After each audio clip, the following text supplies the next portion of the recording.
Hello, all of you lovely people. I hope you are all doing well and staying dry with all this rain that we are getting.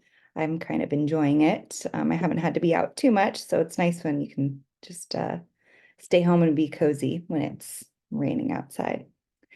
All right, so this is week 3. Today is Monday, January 22nd, so we're at the beginning of week 3.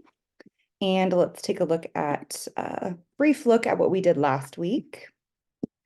So it was week 2.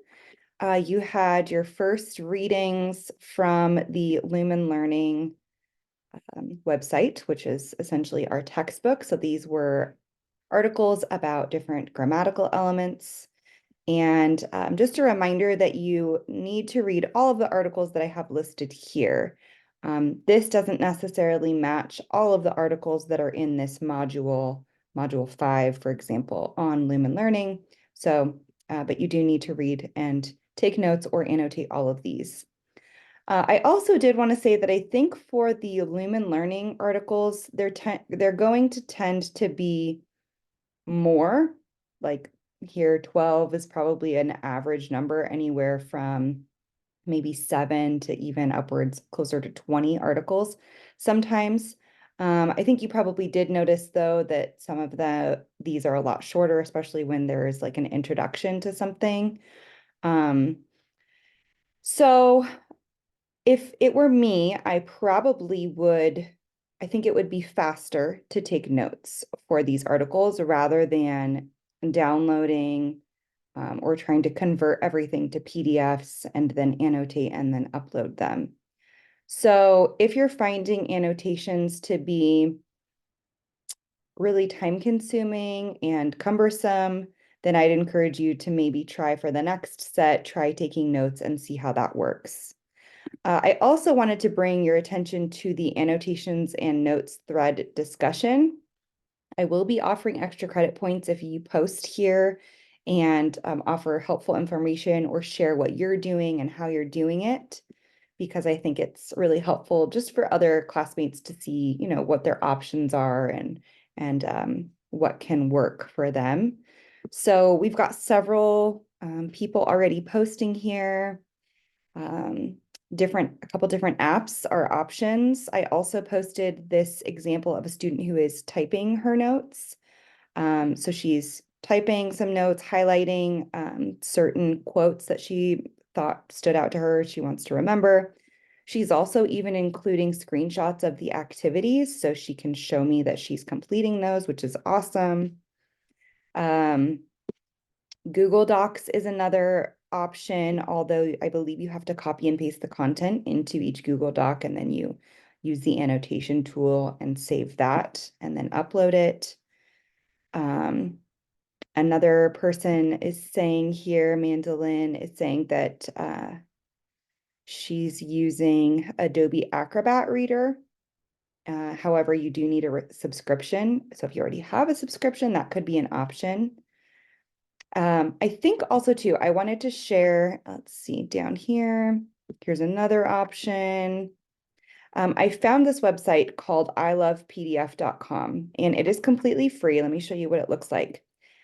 It's here and it allows you to do all sorts of things with PDFs, all 100% free, easy to use. So if you have multiple PDFs from your annotations, you can merge those all into one document, one PDF here, and then just upload that one document, which would probably save you time and also saves me time because then I don't have to click individually into each document. It would just be all in one. You can also compress PDFs. So if your file is really large, you can use this feature here to reduce the size of it. You can convert PDFs to Word documents or vice versa, Word to PDF. You can PowerPoints to PDF. All of this stuff is awesome. You can also here, I thought this was interesting tool. You can edit a PDF. So this could even be an annotation option for some of you. Maybe if someone wants to try that out and then share in this discussion back here how it went, the annotations and notes thread.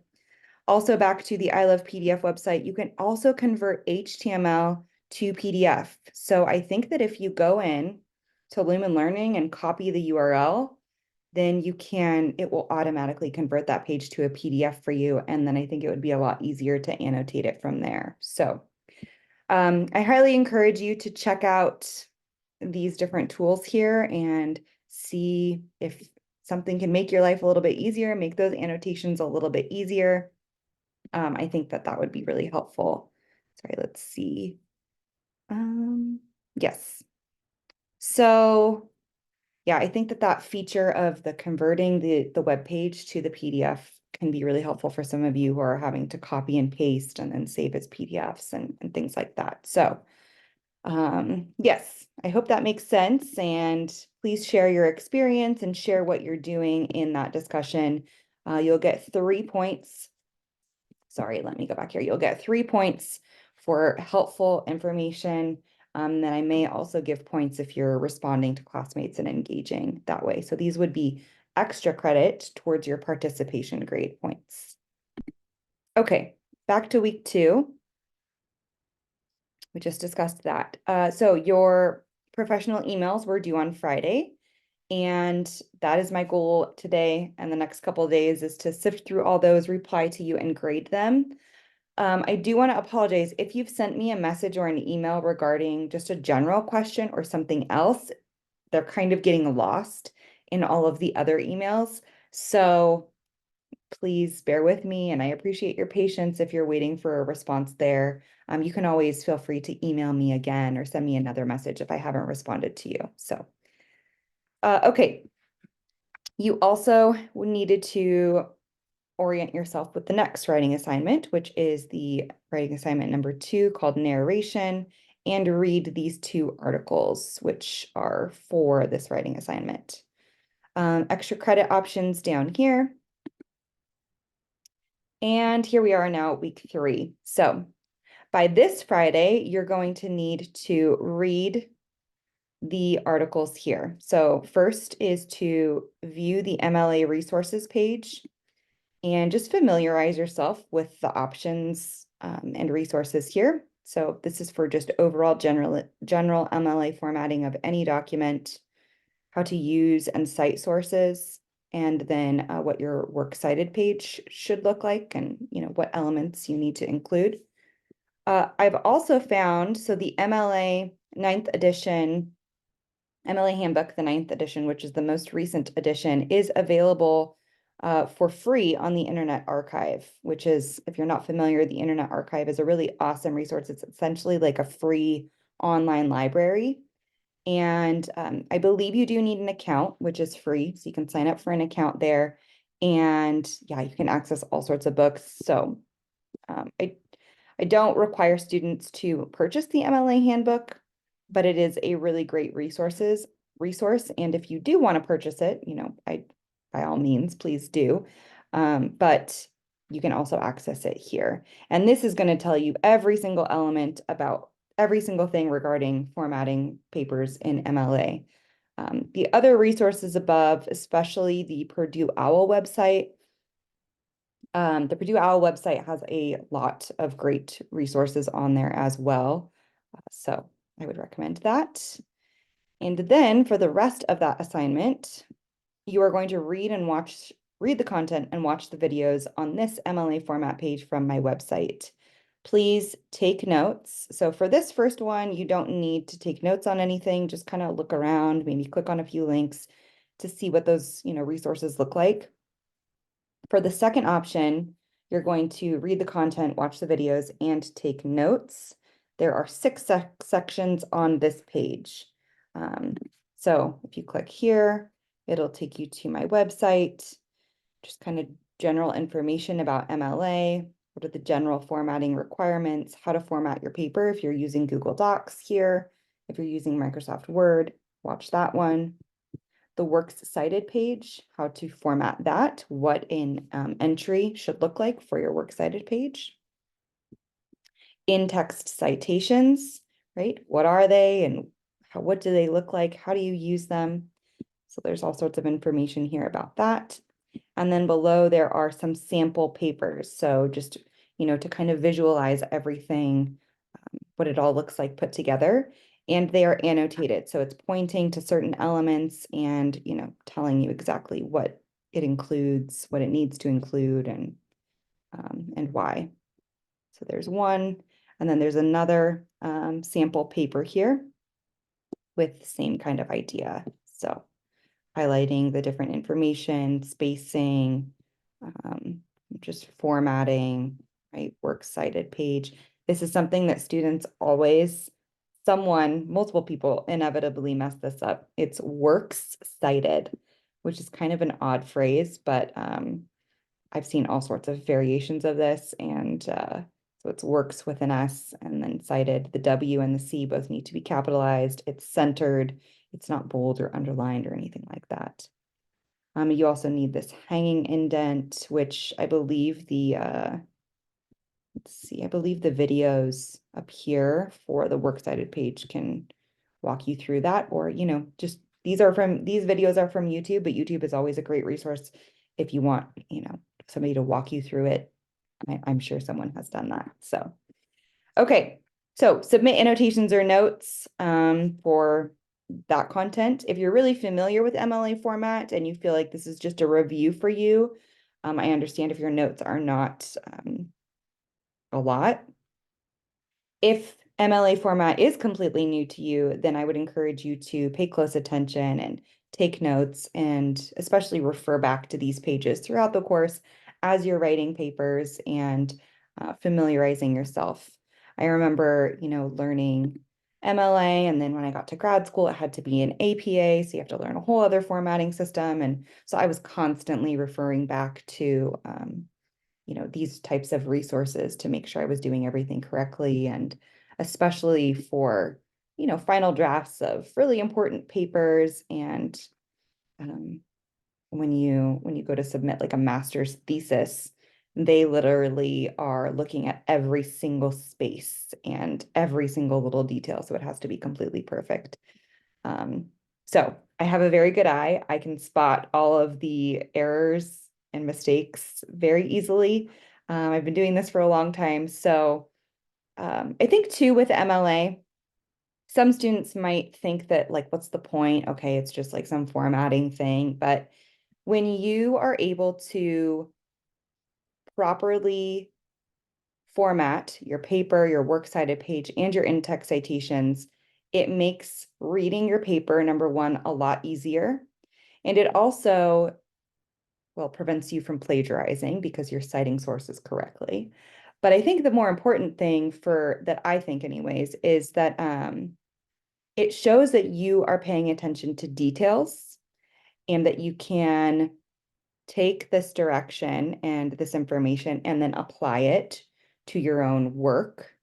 And that attention to detail is a really important quality, and it's something that in any job employers will desire.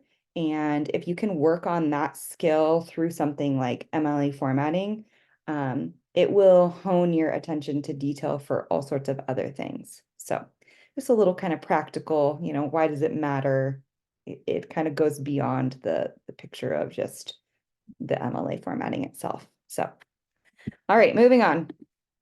Reading discussion this week. Okay, so please make sure that you've read the discussion board guidelines and posted your acknowledgement, just your name as a reply there.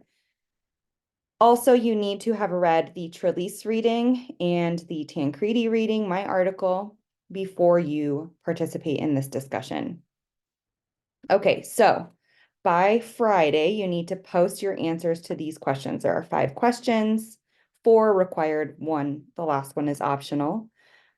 Just describing your experience with reading and then thinking about the text itself. And why do you think that any of those elements that were brought up in the text influenced why you enjoy or dislike reading now? I want you to practice using MLA format for in-text citations here. So quote a sentence or a passage in one of the readings that you agreed with or that stood out to you. What did you agree with and why, or why did that catch your attention? And so you're going to use the quote, and then you're going to add on a comment afterward.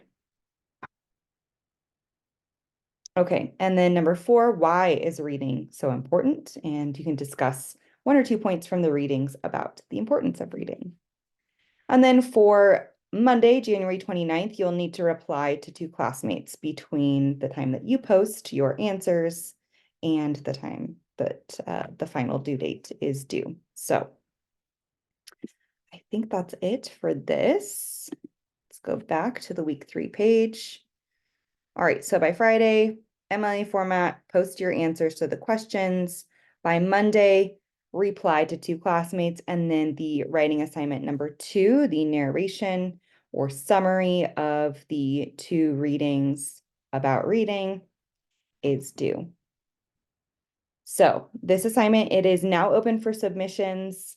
We had a little bit of an issue. I had to kind of refigure. They've changed the whole like Turnitin, the way we use Turnitin on Canvas. So if you had tried to submit and it wasn't available, I apologize for that, but it is available now.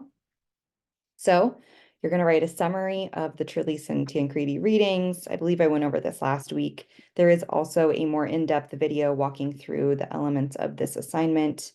And yes, and then you'll submit. My looks a little bit different than you, but I think that you have a little red button up here that says submit assignment. And then just reminders, please contribute to the annotations and notes thread and just the typical options. Let's see, I don't think I have a week 4 published yet, but I'm going to be working on that, publishing that. You can, of course, also refer to the syllabus, the schedule here to see what you can expect for next week. So the first thing is the supplemental learning requirement. So that is due Friday, February 2nd. And then we'll start another module from Lumen Learning called Writing in College. And we'll move on, and then we'll be getting into our first big essay that's going to require research, and we'll get there by my multiple steps. So I think that's about it for this week. And oh, another thing, I have been approved for office hours, so I will be posting my office hours for the semester soon. I will probably make an announcement just so that you're all aware when I do post those. I'll have a page on here and I'll link it. And then if you're not available during the times that I've scheduled my office hours, I'm always happy to meet with you on Zoom and set up just, an individual meeting. So if you need, if you'd like some individual feedback or one-on-one help, something like that, and you can't make those office hour times, then just send me an email or a message and I'm happy to, work out a good day and time with you.